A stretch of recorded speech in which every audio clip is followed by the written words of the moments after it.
కడప గడ్డ తెలుగుదేశం పార్టీ అడ్డా అని కడప ప్రజలు నిరూపించారని టీడీపీ అధినేత ఏపీ సీఎం చంద్రబాబు అన్నారు. తెలుగుదేశం పార్టీ ఎంతో ప్రతిష్టాత్మకంగా నిర్వహిస్తున్న మహానాడు కార్యక్రమం కడప గడపలో అంగరంగ వైభవంగా జరిగింది. టీడీపీ శ్రేణులు ఒక పండుగలా జరుపుకునే మహానాడు మహోత్సవాల్లో భాగంగా మూడో రోజు చివరి రోజు కావడంతో భారీ బహిరంగ సభను నిర్వహించారు. ఈ సభలో చంద్రబాబు ప్రసంగిస్తూ అహంకారంతో విర్రవీగే వారికి గత ఎన్నికల్లో ప్రజలు అద్భుత తీర్పు ఇచ్చి బుద్ధి చెప్పారన్నారు. టెర్రరిస్టులు దేశానికి ఎంత ప్రమాదమో ఆర్థిక ఉగ్రవాదులు కూడా అంతే ప్రమాదమని వైఎస్ జగన్ను ఉద్దేశించి విమర్శించారు. ఉమ్మడి కడపలో 10కి 7 స్థానాల్లో గెలిచామన్న ఆయన వచ్చే ఎన్నికల్లో 10కి 10 స్థానాలు గెలుచుకుంటామని ధీమా వ్యక్తం చేశారు.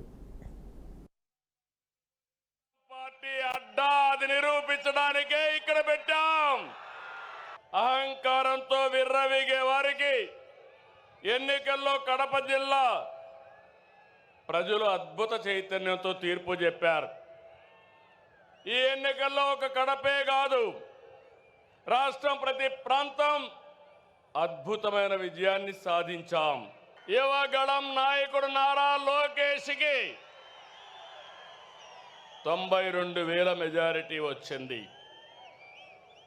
వైనాట్లు గొడ్డలి పోట్లు అనేది మన రాజకీయం కానే కాదు. ప్రజలిచ్చిన అధికారాన్ని బాధ్యతలా భావించి ప్రతి క్షణం కష్టపడి పనిచేయడం మన విధానం.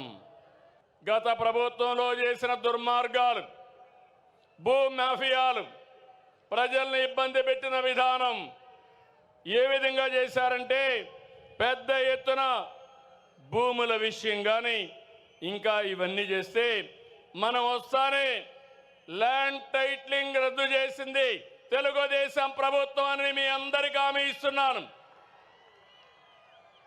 అదే మనం రాకపోయి ఉంటే మీ భూములన్నీ గోవిందా గోవిందా ఆ భూములన్నీ వాళ్ళ అకౌంట్లోకి పోయేటివి. అయినప్పటికీ కూడా ఎంత గోలుమాలలు చేశారంటే మీ భూమి కబ్జా చేయడం.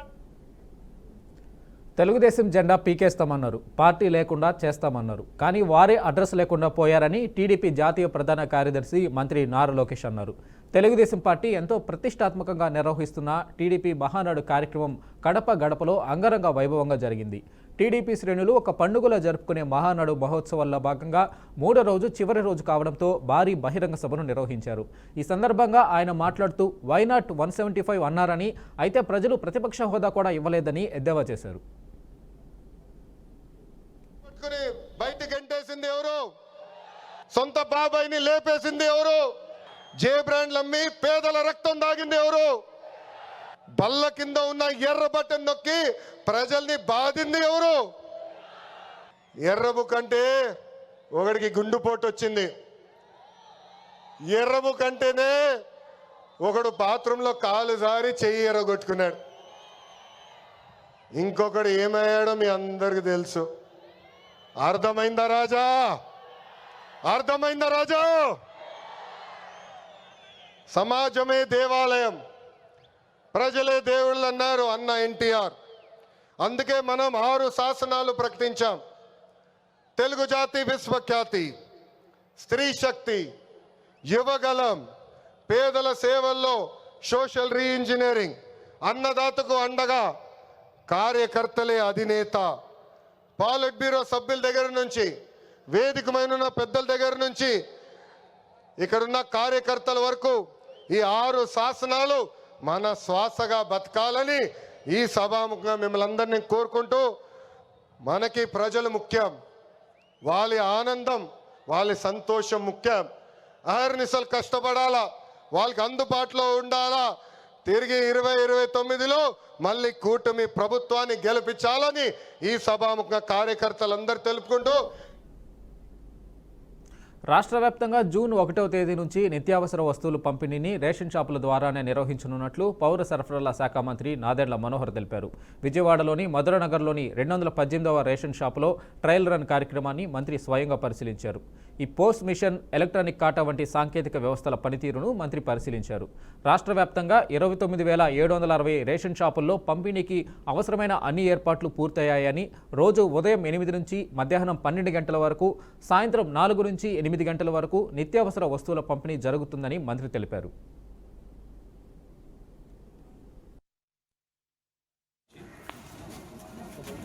ఇంటింటికి గతంలో అందించలేని రేషన్ సరుకులు ఒక మార్పు తీసుకొచ్చి దశాబ్దాల కాలంగా 29,760 ఫేర్ ప్రైస్ షాప్ ప్రతి నెల 1వ తారీఖు నుంచి 15వ తారీఖు వరకు ఉదయం 8 నుంచి 12 వరకు మళ్ళీ సాయంత్రం 4 నుంచి 8 వరకు ప్రజల కోసం నిరంతరంగా ఉపయోగపడే విధంగా ఒక వ్యవస్థ ఉంది. ప్రజలకి ఎక్కువగా ఉపయోగపడే విధంగా ప్రతి నెల సరుకులు అందుకోవడానికి పనులు మానేసుకుని వ్యాన్ ఎప్పుడు వస్తుందో అని ఎదురు చూడకుండా ఎప్పుడు కూడా వీళ్ళకి అందుబాటులో ఉండేటట్టు ఈ షాపులన్నీ కూడా తెచ్చే విధంగా ఒక అద్భుతమైన కార్యక్రమం కేంద్ర ప్రభుత్వంతో రాష్ట్ర ప్రభుత్వం కలిసి చేస్తుంది. ఈ పథకాన్ని ప్రజలకి మరింతగా దగ్గరగా తీసుకెళ్లే విధంగా అదేవిధంగా టెక్నాలజీని ఉపయోగించుకొని ప్రతి ఒక్కరికి మేలు జరిగే విధంగా ఎక్కడ పొరపాటు లేకుండా రైస్ స్మగ్లింగ్ అనేది ఆంధ్రప్రదేశ్లో జరగకుండా చర్యల్లో భాగంగా ఈరోజు ఈ నిర్ణయం తీసుకుని ముందుకు వస్తున్నాం. వైసీపీ నేత గన్నవరం మాజీ ఎమ్మెల్యే వల్లభనేని వంశీకి గుడ్ న్యూస్ అందింది. నకిలీ ఇళ్ల పట్టాల కేసులో వంశీకి హైకోర్టు బెయిల్ మంజూరు చేసింది. తన అనారోగ్య పరిస్థితిని దృష్టిలో పెట్టుకుని బెయిల్ మంజూరు చేయాలని వంశీ హైకోర్టులో పిటిషన్ దాఖలు చేశారు. ఈ పిటిషన్పై విచారణ చేపట్టిన ధర్మాసనం బెయిల్ మంజూరు చేస్తూ ఉత్తర్వులు జారీ చేసింది. అలాగే వంశీకి తక్షణమే వైద్యం అందించాలని అధికారులను ఆదేశించింది. కాగా అక్రమ మైనింగ్ కేసులో కూడా వంశీకి నేడు ముందస్తు బెయిల్ మంజూరు చేసింది హైకోర్టు.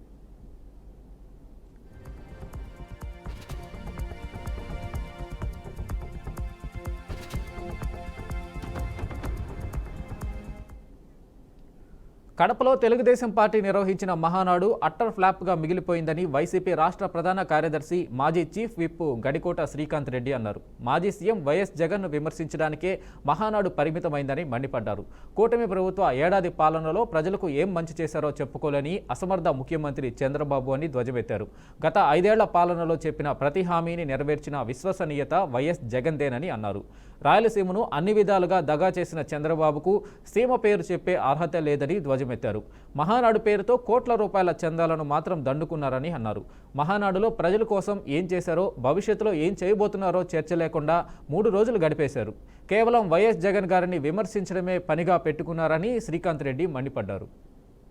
మహానాడు ఒక కార్యక్రమం ఏదైతే ప్లీనరీలాగా జరుగుతుందో ఆ సమావేశాలలో వాళ్ళు ఏమైతే చేయబోతున్నారో, లేకపోతే విధానాలు ఏంటో, ఏమైతే అవలంబించబోతున్నారో వాటిపైన ఏమాత్రము చర్చ లేకుండా 3 రోజులు వైఎస్ఆర్ కాంగ్రెస్ పార్టీని, జగన్మోహన్ రెడ్డి గారిని తిట్టడానికే కేటాయించారు. అందులో పెట్టినటువంటి ఫుడ్ కార్యక్రమాలు ప్రచారం చేసుకున్నారు. ఎన్నికలలో హామీలిచ్చి ఏ ఒక్క హామీని కూడా అమలు చేసేటువంటి పరిస్థితి లేక సత్య దూరమైనటువంటి మాటలు అన్నీ కూడా ప్రాపగండా చేసి 14 లక్షల కోట్లు అప్పులు చేసిందని ఇవన్నీ కూడా మాటలు చెప్పి ప్రజలతో ఎన్నుకోబట్టి ఇచ్చిన హామీలు నెరవేరుస్తామన్నటువంటి బాధ్యత లేకుండా, ఫలాని చేశామని చెప్పేటువంటి ధైర్యము లేకుండా కేవలం జగన్మోహన్ రెడ్డి గారిని తిట్టేదే మా ప్రధాన ఎజెండా అని చెప్పి జనసేన పార్టీ రాజమండ్రి నియోజకవర్గం మాజీ ఇన్ఛార్జి అనుశ్రీ సత్యనారాయణ సంచలన వ్యాఖ్యలు చేశారు. ఆయనపై దిల్ రాజు చేసిన వ్యాఖ్యలను తీవ్రంగా ఖండించారు. థియేటర్ల మూసివేత గురించి కందుల దుర్గేష్తో మాట్లాడారని, ఈ వ్యవహారానికి తెరదే లేపిందే దిల్ రాజు, సురేష్ బాబు అని ఆరోపించారు. దిల్ రాజు అతని తమ్ముడు శిరీష్ని కాపాడుకునేందుకే ఆయనపై అభియోగం మోపారని ఆవేదన వ్యక్తం చేశారు.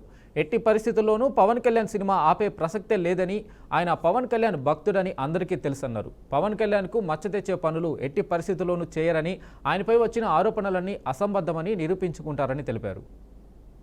వస్తాం సార్, ఇది ఫ్లోలో మొత్తం ఒక్కొక్కటి మొత్తం దిల్ రాజు గారు ఆయన ఆస్కార్ అవార్డు ఆ నటనకి ఆ రోజు అంతా చూసి ఉంటారు. ఆయన వ్యక్తిత్వం బయట పెట్టాలా, ఇది వాస్తవం కాదా, దాన్ని తీసుకొచ్చి ఇంకోటి నిన్న మీరు టీవీలో స్క్రోలింగ్లు అన్నీ చూసుంటారు, మొత్తం స్క్రోలింగ్లు అన్నీ చూసుంటారు. పవన్ కళ్యాణ్ గారు స్టేట్మెంట్ ఇచ్చారు. ఏం స్టేట్మెంట్ ఇచ్చారు? ఈసారి నా సినిమా అయినా సరే రేట్లు రావాలంటే త్రూ ఛాంబర్ ద్వారా రావాలి ఆయన స్టేట్మెంట్ ఇవ్వడం జరిగింది. దీనికి నటుడు, ఆస్కార నటుడు దిల్ రాజు గారు వెంటనే స్వాగతిస్తున్నామని చెప్పారు. మీరు చూసి ఉంటారు స్క్రోలింగ్. ఈరోజు పవన్ కళ్యాణ్ గారు పెట్టకుండా స్వాగతిస్తామని చెప్తారు. పవన్ కళ్యాణ్ గారి సినిమా జూన్ 12 అని తెలిసి జూన్ 1 బంద్ అని అన్నీ ఇదే టీవీ స్క్రోలింగ్లు అన్నీ వచ్చాయిగా, ఇదే స్క్రోలింగ్లు అన్నీ వచ్చాయి కదా, నువ్వెందుకు ఇది ఖండించలేదు? అంటే మమ్మల్ని అడ్డు పెట్టుకుని నువ్వు నైజాం నవాబుకే వెళ్ళాలనుకుంటున్నావు. దానికి మేము ఒప్పుకోలేదు. దానికి తిరిగి మా మీద పెట్టావు. ప్రజలందరూ గమనిస్తారు. ప్రధాని మోడీ కాలం చెల్లిన రూపాయి అని ఎద్దేవా చేశారు సీఎం రేవంత్ రెడ్డి. ఏఐసీసీ ఆదేశాలతో నిజాంపేటలో కాంగ్రెస్ ఆధ్వర్యంలో జైహింద్ ర్యాలీ నిర్వహించారు. ఈ సందర్భంగా మోడీపై తీవ్ర విమర్శలు గుప్పించారు. పాకిస్తాన్కు గుణపాఠం చెప్పాలని మోడీకి మద్దతు తెలిపామన్నారు. అయితే 4 రోజుల యుద్ధం తర్వాత ఏం జరిగిందో తెలియదన్న ఆయన అర్ధంతరంగా యుద్ధం ఆపేశారని మండిపడ్డారు. అమెరికా ప్రెసిడెంట్ ట్రంప్ యుద్ధం తానే ఆపానని ప్రకటించారన్నారు. అయితే యుద్ధానికి మద్దతు ఇవ్వాలని అఖిల పక్షాన్ని పిలిచిన మోడీ యుద్ధం ఆపే విషయంలో ఎందుకు చర్చించలేదని నిలదీశారు. గతంలో ఇందిరాగాంధీ చైనాను మోకాళ్లపై కూర్చోబెట్టారన్న రేవంత్ గుండెల్లో ధైర్యం ఉన్న నాయకుడే యుద్ధాన్ని గెలిపిస్తాడని మోడీని టార్గెట్ చేశారు. గల్వాన్ ఘటనలో మన కర్నల్ సంతోష్ను పట్టన పెట్టుకుంటే ఏమీ చేయలేకపోయారని ఆవేదన వ్యక్తం చేశారు.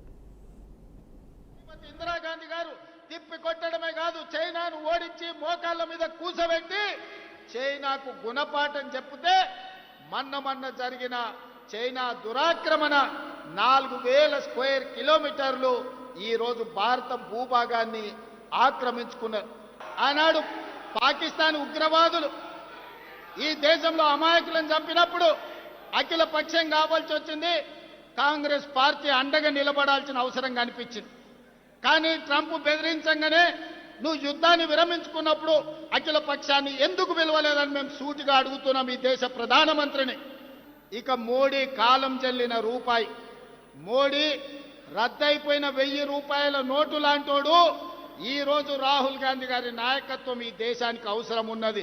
రాహుల్ గాంధీ లాంటి నాయకుడు ఈ దేశానికి ప్రధానమంత్రి ఉంటే ఇందిరాగాంధీని ఆదర్శంగా తీసుకొని అపరకాలి ఆదర్శ మార్గంలో నడిచి పాకిస్తాన్ 2 ముక్కలు చేసి పాకిస్తాన్ ఆక్యుపైడ్ కాశ్మీర్ని హిందుస్థాన్లో చేర్పించుండేవాడు రాహుల్ గాంధీ లాంటి వాడు ఈ దేశానికి ప్రధానమంత్రి కావాలి.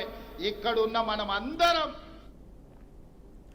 దేశంలో కరోనా యాక్టివ్ కేసులు రోజురోజుకు పెరుగుతున్నాయి. తెలుగు రాష్ట్రాల్లో కూడా కోవిడ్ కలకలం రేపుతుంది. ముఖ్యంగా ఆంధ్రప్రదేశ్లో కరోనా వైరస్ కేసులు భారీగా పెరుగుతున్నాయి. తాజాగా ఉమ్మడి గుంటూరు జిల్లాలో మరో 3 కోవిడ్ పాజిటివ్ కేసులు నమోదయ్యాయి. తాజా కేసులతో కలిపి రాష్ట్రంలో మొత్తం కేసుల సంఖ్య దాదాపు 10కి చేరుకుందని వైద్య ఆరోగ్య శాఖ అధికారులు తెలిపారు.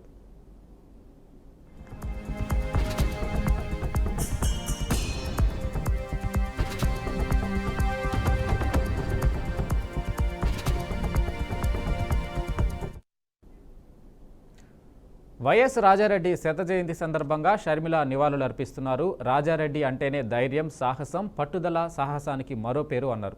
వైఎస్ఆర్ను ప్రజానాయకుడిగా రాజారెడ్డి తీర్చిదిద్దారని తెలిపారు. అందుకే వైఎస్ఆర్ లెజెండరీ నాయకుడు అయ్యారని అన్నారు.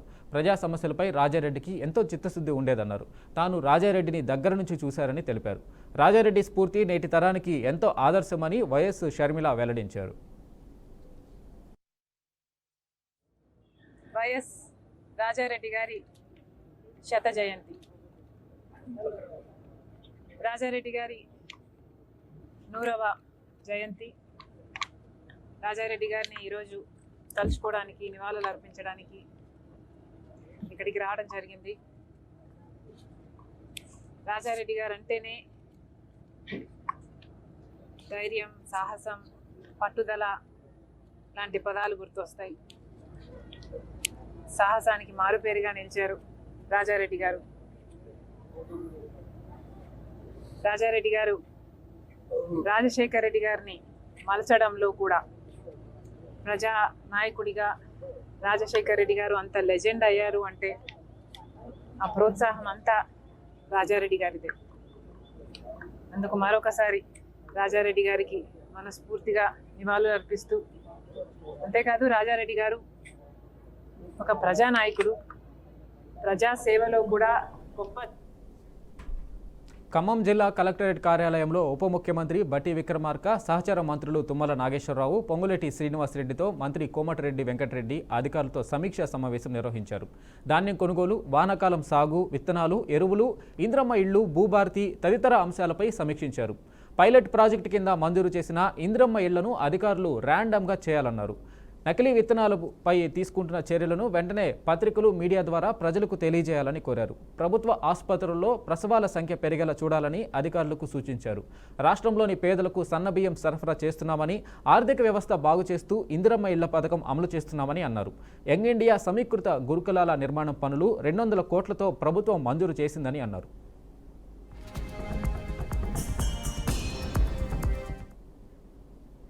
భద్రాద్రి కొత్తగూడెం జిల్లాలో పంచాయతీరాజ్, గ్రామీణాభివృద్ధి, స్త్రీ శిశు సంక్షేమ శాఖల మంత్రి సీతక్క పర్యటించారు. పాల్వంచులోని సమీకృత కలెక్టరేట్ కార్యాలయంలో పంచాయతీరాజ్, గ్రామీణాభివృద్ధి, మిషన్ భగీరథ, మహిళా, శిశు, దివ్యాంగుల, వయో వృద్ధుల సంక్షేమ శాఖల ఉమ్మడి జిల్లా అధికారులతో సమీక్షా సమావేశం నిర్వహించారు.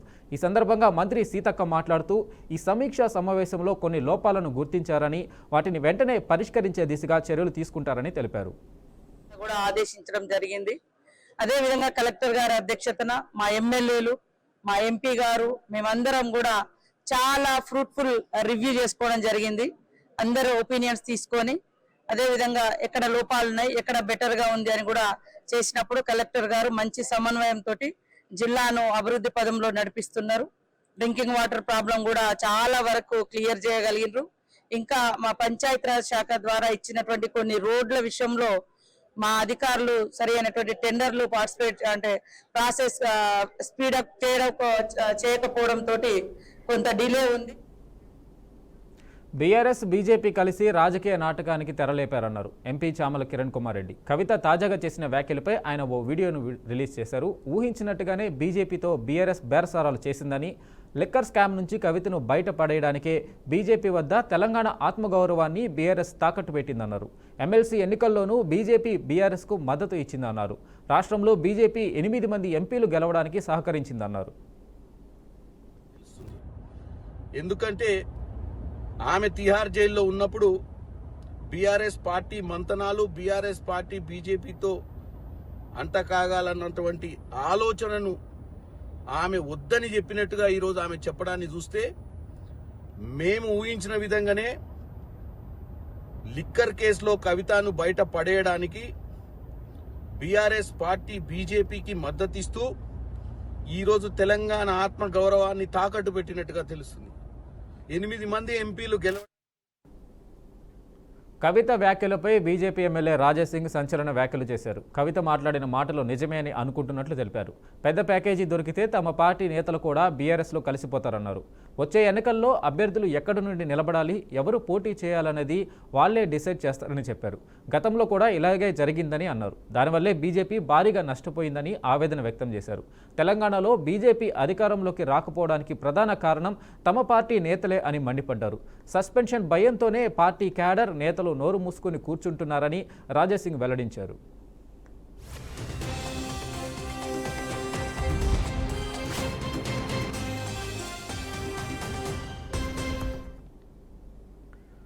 బీఆర్ఎస్లో ఎమ్మెల్సీ కవిత ఎపిసోడ్ తెలంగాణ రాజకీయాల్లో ప్రకంపనలు సృష్టిస్తుంది. అయితే కల్వకుంట్ల కుటుంబంలో జరుగుతున్న పరిస్థితులపై కాంగ్రెస్ పార్టీ నేతలు తమదైన రీతిలో స్పందిస్తున్నారు. ఇదంతా ఓ డ్రామా అంటూ కొట్టిపారేస్తున్నారు.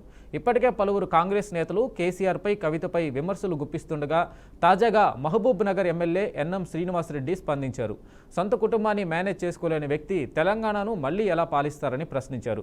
సొంత కుటుంబ సభ్యులు ఒకరి గొంతు ఒకరు కోసుకుంటున్నారంటూ తీవ్ర వ్యాఖ్యలు చేశారు. అధికారంలోకి వచ్చేందుకే ఇలాంటి కుతంత్రాలకు తెరతీశారంటూ ఆయన మండిపడ్డారు. ఇప్పుడు అధికారం కోసం వాటా పంచుకోవడానికి ఒకరి మీద ఒకరు కత్తులు దూసుకుంటా ఉన్నారు. తెలంగాణ ప్రజలకు ఇది ఒక కొత్త సినిమాని చూపిస్తూ ఉంది. కల్వకుంట్ల కుటుంబం ఖచ్చితంగా కేటీఆర్ అనే వ్యక్తి పరిపాలనకు అనర్హుడని చెప్పి సొంత చెల్లెలే చెప్తున్న తర్వాత ఇక ఏం మిగిలింది బీఆర్ఎస్ పార్టీలో? కేసీఆర్ గారు బయటికి రాలేరు. ఆయనకు ఈగో అడ్డం వస్తుంది, అహం అడ్డం వస్తుంది. అధికారం ఉంటే తప్ప, లేదా గుర్రబండి మొత్తం తయారు చేసి గుర్రాన్ని కట్టి అలంకరించి ఎత్తుకొని వచ్చి కూర్చోబెడితే బయటికి బయలుదేరుతా అంటాడు. కానీ బాధ్యతగా ప్రతిపక్ష నాయకుడిగా ప్రజల పక్షాన పోరాడాలి, ఇది నా బాధ్యత అని అనుకోడు. కేవలం అధికారం కోసమే రాజకీయం చేస్తూ ఉన్నాడు కేసీఆర్. ఆ అధికారాన్ని హస్తగతం చేసుకోవడానికి రాజకీయం చేస్తున్నాడు కేటీఆర్. అన్నకు పెద్ద పాత్ర ఉంది, నాకు పాత్రే లేదు, నా భవిష్యత్తు ఏంది అని చెప్పి పోరాటం చేస్తుంది చెల్లెలు.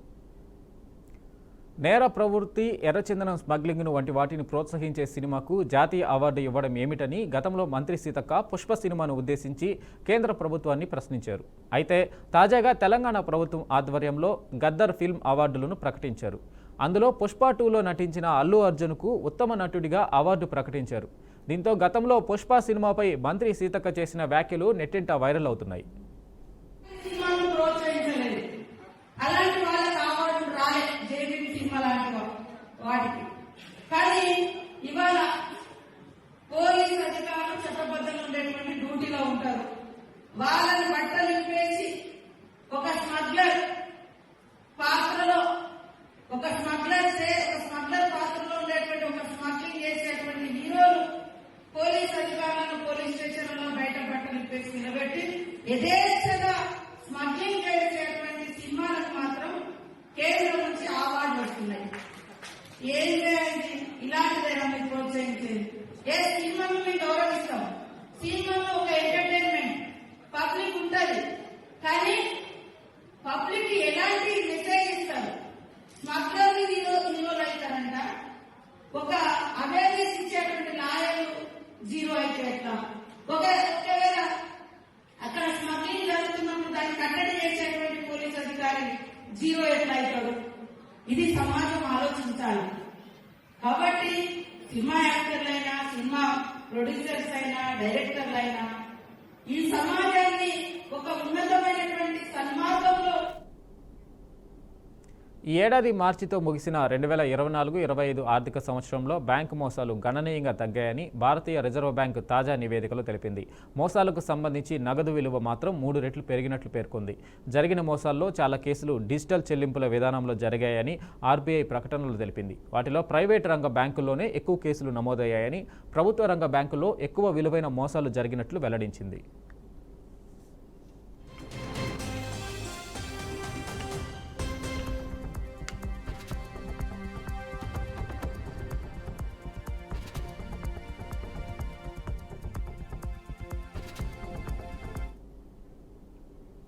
పీఓకే ప్రజలు మనవాళ్లే అంటూ కేంద్ర రక్షణ మంత్రి రాజ్నాథ్ సింగ్ కీలక వ్యాఖ్యలు చేశారు.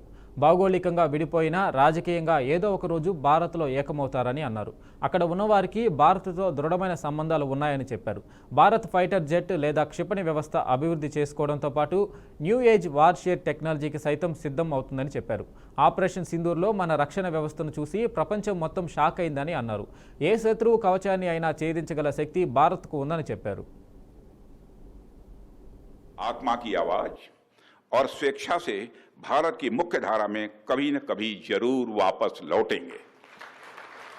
मैं जानता हूं वहां के अधिकांश लोग भारत के साथ एक जुड़ाव महसूस करते हैं। बड़ी संख्या है जो भारत के साथ जुड़ाव महसूस करती है। पीओके में कुछ गिने चुने ही हैं जिन्हें भटकाया गया है, गुमराह किया गया है। पीओके में रहने वाले हमारे इन भाइयों की स्थिति कुछ ऐसी ही है जैसे वीर योद्धा महाराणा प्रताप के छोटे भाई शक्ति सिंह की थी। मैं फिर से दोहराना चाहूंगा, पीओके में रहने वाले हमारे इन भाइयों की स्थिति कुछ ऐसी ही है जैसे वीर योद्धा महाराणा प्रताप के छोटे भाई शक्ति सिंह की थी। छोटे भाई शक्ति सिंह के अलग हो जाने पर भी बड़े भाई महाराणा प्रताप का विश्वास अपने छोटे भाई के प्रति बना रहता है और वह बड़े विश्वास के साथ कहते हैं कि तब कुपंत को छोड़ सुपथ पर स्वयं चला आएगा, मेरा ही भाई है मुझसे दूर कहां जाएगा। भारत हमेशा ही दिलों को जोड़ने की बात करता है और हमें विश्वास है कि प्रेम, एकता और सत्य के मार्ग पर चलकर वह दिन दूर नहीं। ఉత్తరప్రదేశ్లో జరిగిన ఓ పోలీసు ఎన్కౌంటర్లో లారెన్స్ బిష్నోయ్ ముఠాకు చెందిన కీలక సభ్యుడు షార్ప్ షూటర్ నవీన్ కుమార్ ప్రాణాలు కోల్పోయాడు. అతడిపై హత్యలు, దోపిడీలు సహా 20కి పైగా క్రిమినల్ కేసులు ఉన్నాయని అధికారులు వెల్లడించారు. ఈ ఘటనతో మరోసారి లారెన్స్ బిష్నోయ్ ముఠా కార్యకలాపాలు చర్చనీయాంశమయ్యాయి.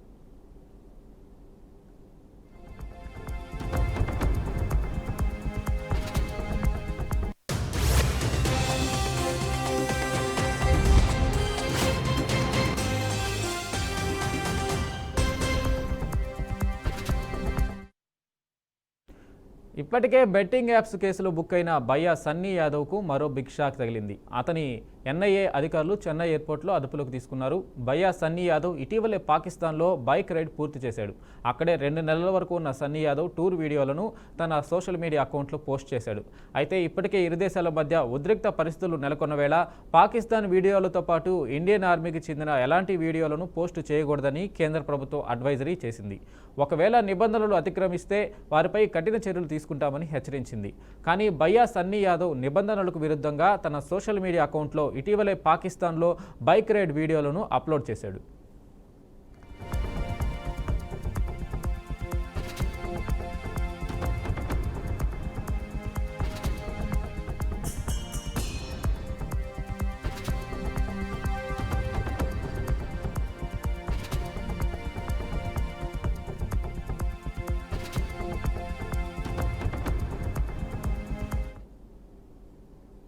ప్రజలు ప్రాణాలు కోల్పోతున్నారు. మరోవైపు ఆ ప్రాంతంలో తీవ్రమైన ఆకలి సంక్షోభం ఏర్పడింది. అన్న పానీయాలతో పాటు ఇతర అత్యవసర వస్తువులు సరిగా అందక ప్రజలు తీవ్రంగా బాధపడుతున్నారు.